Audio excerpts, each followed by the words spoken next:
Why do a lot of former addicts and also ex-cons, at least in the US, become devout Christians when they turn their lives around? The whole gospel message of Christianity is an offering of forgiveness for screwing up and a help when there is none to be found or nothing ever satisfies.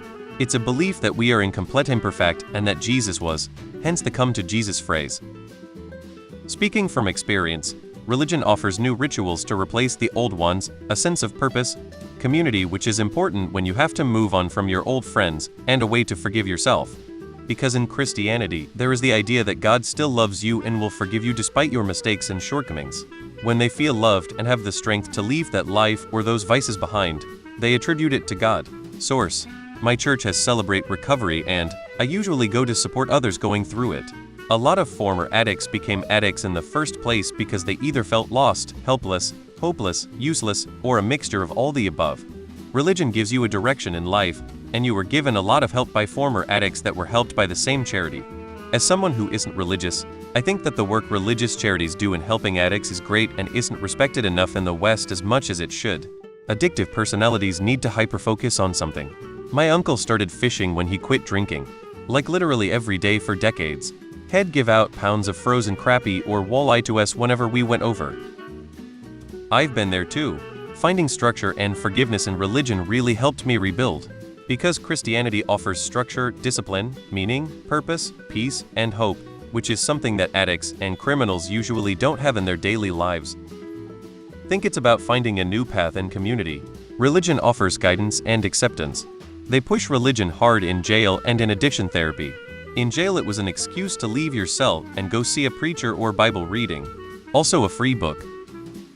Gotta be addicted to something. There is a concerted lack of third spaces within which to build community in the US, and there are also few government-run social programs.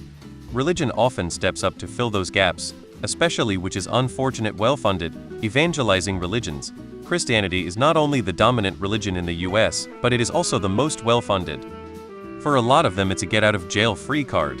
You go to the classes, listen to the spiel, jail time is easier, and you can get a reduction on your sentence or at least a more favorable ruling from the parole board.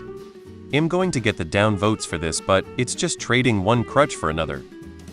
Because it's one of the only groups that will welcome you. Because there's power in belief, and it likely objectively possible to tune your consciousness to the divine frequency. Sometimes God is in prison or rehab. Because Christian groups are the ones making the effort to help those people turn their lives around. You want to encourage atheism? Start an atheist group that's as warm and kind and welcoming as a good church.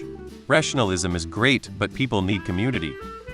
Instant family and friends, community, support, and people's love and concern. Christianity can attract loads of love and support if you don't ask too many questions. Faith in anything higher power, when practiced, is a powerful thing. AA is based almost entirely on the concept of a higher power, which can be anything per individual. Also, when man is confronted with horrors of himself or others, the lack of meaning behind such actions can be unfathomable. Not saying there is always no meaning, but if you get pulled to stab some dude in prison and then get more charges, you were originally doing 4 years, now violent crime, now you are a violent offender and doing 24. But if you didn't stab the victim, you would be harmed or killed yourself. Stuff like that can drive someone mad if not handled properly. A lot of times religion is a known and quick fix. It's also one of the only support services available that's free. Forgiveness and structure.